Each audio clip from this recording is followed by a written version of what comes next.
Good evening students, मैं Jayant Sakya Chanakya coaching अकादमी आपका पुनः स्वागत करता हूं। हम बात कर रहे थे क्लास 9 की मैथ की क्लास, ठीक है, जिसमें हम पढ़ा रहे थे वास्तविक संख्या की प्रश्नावली 1.1 के भाग 4 की बात करेंगे। ठीक है, इसके प्रश्न संख्या हम 7 पर आ गए हैं।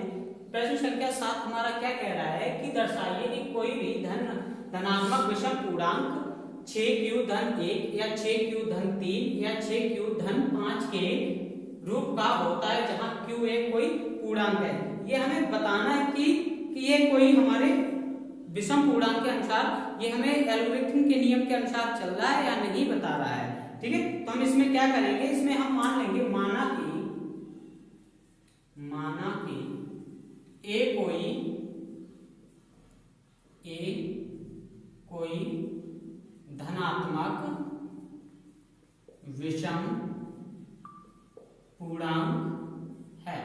ये क्या कर लिया मैंने, मान लिया है। ये क्या कर लिया मैंने, मान लिया है, क्योंकि हमारा धनात्मक पूर्णांक ए ही होते हैं। ठीक है, अब उसके बाद हमारा एल्गोरिथम जो नियम होता है वो क्या होता है कि ए बराबर बी क्यू धन आर, ये होता है। इसलिए हमने यहाँ पे क्या हमें बताया गया कि एक जो कोई भी नंबर है वो कैसा है, धनात्मक विषम पूर्णांक। इसीलिए मैंने ए को कोई एक धनात्मक विषम पूर्णांक मान लिया, धनात्मक विषम पूर्णांक मान लिया। इसके बाद हम क्या करेंगे, जहां पे b बराबर 6, ये हम यहाँ पे क्या मान लिया, b बराबर 6 मान लिया। अब आप कहेंगे सर ये कैसे मान लिया आपने, क्योंकि हमारा एल्गोरिथम नियम क्या होता है, a बराबर b क्यू धन r। अब यहाँ पे देखिए आप 6 की पुनरावृत्ति हो रही बार बार, q भी है हमारे पास, ठीक है, r भी है क्या, तो b की मान हमारे इसमें क्या हो जाएगा, 6 हो जाएगा। इसी तरीके से अब यूक्लिड नियम देखते हैं।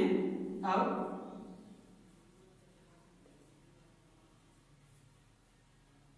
विभाजन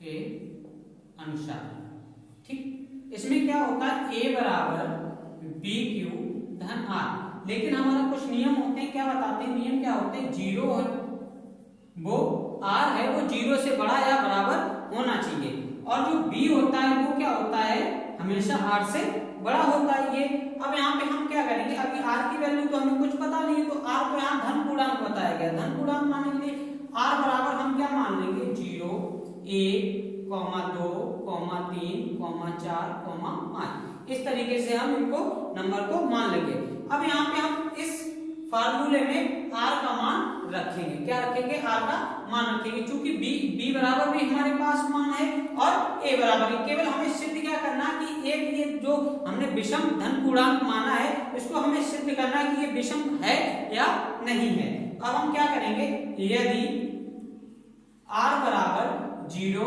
रखने पर तो ये क्या हो जाएगा, a बराबर 6q धन 0, यही बन जाएगा, या फिर इसको दिस इंप्लाइज दैट a बराबर 6q। ठीक है, इसी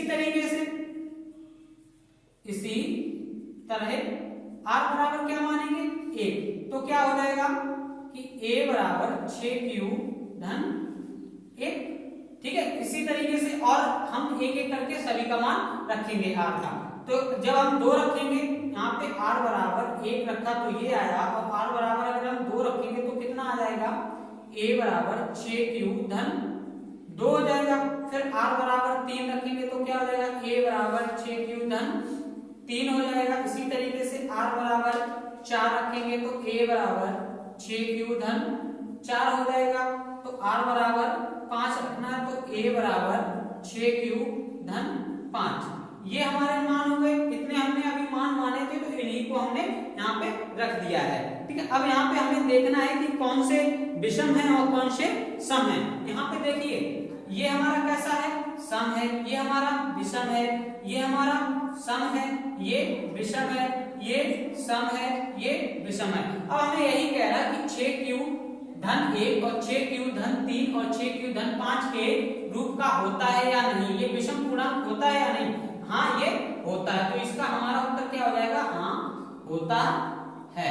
वो कौन कौन से नंबर हो जाते हैं, 6q धन 1, 6q धन 3 और 6q धन 5, ये हमारे कैसे हैं, विषम धन पूर्णांक हैं। इसी तरह तरीके से हम देखते हैं प्रश्न संख्या 8 पे। प्रश्न संख्या हमारी 8 क्या कह रहा है कि किसी परेड में 616 सदस्यों वाली एक सेना की टुकड़ी को 32 सदस्यों वाली एक आर्मी बैंड के पीछे मार्च करना है। दोनों समूहों को समान संख्या वाले स्तंभों में मार्च करना है। तो उन स्तंभों की अधिकतम संख्या क्या है जिसमें वे मार्च कर सकते हैं। अब यहाँ पे देखिए बेटा दो बात की गई है कि अधिकतम संख्या हम आपको एक बात बता देते हैं कि हमेशा ये बात आगे तक याद रखना कि जब भी अधिकतम या फिर सबसे बड़ी से बड़ी की बात की जाती है तो हमेशा एचसीएफ ही निकाला जाता है, और जहाँ पे छोटी से छोटी या लीस्ट नंबर की बात की जाती है वहां पे हमेशा एलसीएम निकालते हैं। ये बात आप हमेशा के लिए आगे तक याद रखिए, ये आपको आगे तक काम आएगा। ठीक है, यहाँ पे अब हम क्या कह रहा है कि अधिकतम, अब हमें एचसीएफ निकालना है तो एचसीएफ के लिए हमने आपको नियम बताया है। चूंकि हम बात कर रहे हैं यूक्लिड एल्गोरिथम की, तो हम उसी विधि से इसका एचसीएफ निकालेंगे। अब इसको एचसीएफ निकालने के लिए क्या करेंगे, हमने आपको बताया है कि ए बराबर बड़ी संख्या क्या मानते हैं, ए बराबर 616, हमेशा बड़ी संख्या को ए माना जाता है और बी को हमेशा छोटी संख्या क्या माना जाता है, बी को छोटी संख्या। देखिए यहां पे यूक्लिड एल्गोरिथम विभाजन से तो यहाँ पे नियम फार्मूला हमारा क्या है, ए बराबर बी क्यू धन आर ये होता है। और आर को हमने बताया जब तक कि हमारा आर का मान 0 नहीं हो जाता है तब तक हम उसको उसी अंकों के साथ पुनरावृत्ति करते रहते हैं। तो अभी हम यहाँ पे क्या करेंगे, इसका इसमें विभाजन करेंगे। क्या करेंगे, विभाजन करेंगे। 32 का भाग देंगे 616 में। अब यहाँ पे देखो कितनी बार में जाएगा, यहाँ पे देखो 2 अंक, यहाँ देख लो 2 अंक, यहाँ पे देख लो, यहाँ पे 61 है, यहाँ पे 32 है। तो 32 दूनी कितना होता है, 64 होता है। तो 64 तो इससे ज्यादा हो गया 61 से, तो अब कितनी बार में जाएगा, एक बार में जाएगा। कैसे करेंगे, 32 एकम 32। अब यहाँ से भी तो हमारा कितना हो गया, यहाँ पे 11 में से 2 गया 9 बचा। अब यहाँ पे कितना बचा है बेटा, देखिए यहाँ पे कितना बच रहा है, 5 बचा। 5 में से 3 गया 2। अब 29 देखिए यहाँ पे हमारा शेषफल कितना है, 29। इससे अगर हमारा भाजक जो है, भाजक शेषफल हमारा भाजक से छोटा आता तो हमेशा हमारा भाग जो है विभाजन है वो हमेशा सही रहता है। तो अब हम क्या करेंगे, उदाहरण लेंगे 6 का। अब कितना हो गया, 296 हो गया। कितना हो गया, 296। अब देखो कितनी बार में जाएगा, 9 दिया 27, 9 6 54, कुछ हासिल जाए। देखिए कितनी बार में जाएगा, 9 बार में। 9 दूनी 18, कितना बचा, 1 बचा। 9 दिया 27 और 1 28, कितना बच रहा है, देखो यहाँ से हासिल ली 16 में से 8 गया, 8 बचा। यहाँ से 8 से 8 गया 0, यहाँ से 0। अब हमारा शेषफल बच गया। अब शेषफल बचा है तो हमने क्या कहा है कि पहले उसकी क्या करते हैं, उसी अंक से पुनरावृत्ति करते रहते हैं, विभाजन की विधि आगे बढ़ाते रहते हैं। लेकिन अभी हम इसको क्या करेंगे, लिखेंगे। तो हमने ए बराबर कितना माना था, 616 बराबर, बी का मान हमारा कितना आया है, 32, क्यू का हमारा मान कितना आया, 19 आया। कितना आया, 19 धन आर का मान कितना आया, 8 आया। तो हमने यहाँ पे 8 लिख दिया।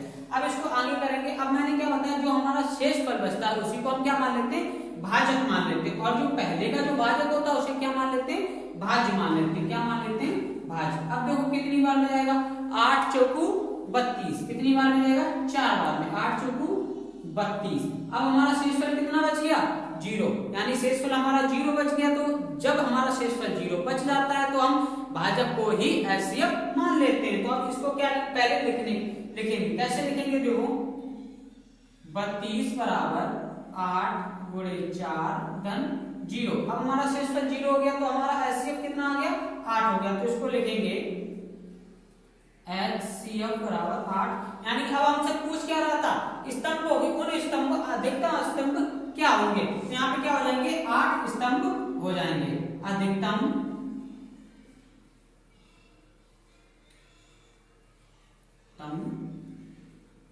स्तंभों की संख्या बराबर कितनी हो जाएगी, 8 हो जाएगी। इतनी बात क्लियर हुई सभी बच्चों को। इसी तरीके से हम देखते हैं प्रश्न संख्या 9 पर। प्रश्न संख्या 9 हमारा क्या कह रहा है कि यूक्लिड विभाजन प्रमेय का प्रयोग करके दर्शाइए कि किसी धनात्मक पूर्णांक का वर्ग किसी पूर्णांक m के लिए 3n या 3m धन 1 के रूप में होता है। ये हमें दिखाना है किसका प्रयोग करके, यूक्लिड विभाजन नियम का प्रयोग करके। ठीक है, इस नियम से हम प्रयोग करके हम उनको दिखाएंगे कि ये 3n और 3m धन 1 के रूप में हम किसी भी पूर्णांक को लिख सकते हैं। अब इसका तरीका क्या होता है लिखने का, हम यहाँ पे देखेंगे तो यहाँ पे क्या करेंगे, माना कि x कोई धनात्मक पूर्णांक है। क्या माना मैंने कि माना कि x कोई धनात्मक पूर्णांक है, और यूक्लिड नियम हमारा होता क्या है, a बराबर bq धन r, यही होता है। लेकिन अभी हमने क्या माना है, x को माना है, तो इसको x के हिसाब से लिखेंगे, x के तरीके से लिखेंगे तो क्या हो जाएगा, x बराबर 3m धन r। ठीक है, उसके बाद x बराबर 3m धन 1, जहां पे क्या हो जाएगा, जहां पर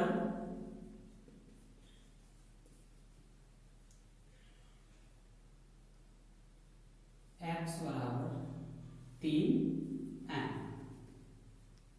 धन r, तो यहाँ पे 0 से बड़ा है r, और r जो है वो 3 से छोटा है। क्या है कि 0 है जो वो r से कैसा है, छोटा है और बराबर, और 3 है वो r से बड़ा है। तो इसी नियम का प्रयोग करके अब क्या कह रहा है कि वर्ग, क्या कह रहा है, इसका वर्ग पूर्णांक के रूप में, तो हम क्या करेंगे, पहले इस वाले चीज को लेंगे। ठीक है, यहाँ पे अभी हम r को हटा लेंगे क्योंकि हमारे पास क्या दिया है, 3m दिया। तो क्या करेंगे कि समीकरण 1, इसको समीकरण 2, समीकरण 1 का वर्ग करने पर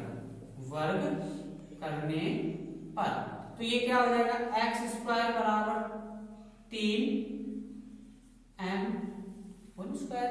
ठीक, यही हो जाएगा। तो यहाँ पे हम क्या लिखेंगे इसको, this implies that x square बराबर 9m। ठीक है, यही लिख लेंगे। तो इसको और क्या लिख सकते हैं, 9m स्क्वायर को क्या लिख सकते हैं, 3m स्क्वायर लिख सकते हैं, इसको हम इस तरीके से लिख सकते हैं। तो यहाँ पे हमारा q का मान कितना हो जाएगा, q बराबर क्या हो जाएगा, 3m स्क्वायर, क्योंकि हमें तो ऑलरेडी क्वेश्चन में दिया हुआ है 3m, तो हमें मान किसका लगाना है, m का। m से ही तो पूरा पूछ रहा है, हमारा यूक्लिड नियम क्या होता है, a बराबर bq धन r। यहाँ पे b का मान कितना है, 3 है, और हमारे साथ में q का मान कितना निकल रहा है, 3m स्क्वायर। तो यही हमारा q का मान हो जाएगा। इसी तरीके से दूसरे अब देखेंगे समीकरण 2 का वर्ग करने पर, समीकरण 2 का वर्ग करेंगे तो क्या हो जाएगा कि x स्क्वायर बराबर 3m धन 1 का होल स्क्वायर। अब यहाँ पे कौन सा फॉर्मूला लगाएंगे, a प्लस बी का होल स्क्वायर, जो हमें छोटी क्लास में पढ़ाया गया है। तो कैसे लिखेंगे इसको कि x स्क्वायर बराबर क्या होता है, a प्लस बी का होल स्क्वायर क्या होता है, a square plus B square plus 2ab। वहीं यहाँ पे लगा देंगे 3m का स्क्वायर पर करेंगे, 3 का कितना हो जाएगा, 9 हो जाएगा m स्क्वायर धन, फिर क्या करेंगे, 1 का स्क्वायर, एक का जब स्क्वायर करेंगे, 1 का कितनी बार में गुणा करें 1 में, तो वो हमेशा मान क्या रहता है, 1 रहता है। तो इसी तरीके से ये क्या हो जाएगा, अब क्या 2ab होता है, 2 तो हमारे फार्मूले में होता है, तो उसी का गुणा करेंगे, 2 दिया 6 और 6 का, तो यहाँ पे क्या हो जाएगा, 6m हो जाएगा। अब इसको सही सीरीज में लिख लेते हैं एक तरीके से, x स्क्वायर बराबर 9m स्क्वायर धन 6m धन 1, ये इस तरीके से लिख सकते हैं। तो दिस इंप्लाइज दैट, इसको हम क्या और लिख सकते हैं, इसको हम यहाँ पे 3 अगर हम इसमें आगे से कॉमन ले लेते तो हमारा उत्तर क्या होता है, देखिए 3 कॉमन लिया, 3 यहाँ से निकल गया, तो 3m स्क्वायर धन यहाँ पे क्या बचा है, 2m बचा है। ठीक, यही बचा है धन 1। अब यहाँ पे हमारा q का मान कितना हो गया, q का मान हमारा यहाँ पे क्या हो जाएगा, यही वाला हो जाएगा, तो 3m स्क्वायर धन 2m, ये क्या हो गया, q का मान हो गया है। यहाँ पे इसको यहाँ पे लिख देते हैं q बराबर, जहां q बराबर 3m स्क्वायर धन 2m। इस तरीके से हमारा यहाँ पे इक्वेशन q का मान ये निकल गया, तो m की ये m का ही तो मान निकल रहा है हमारे साथ, और यही हमें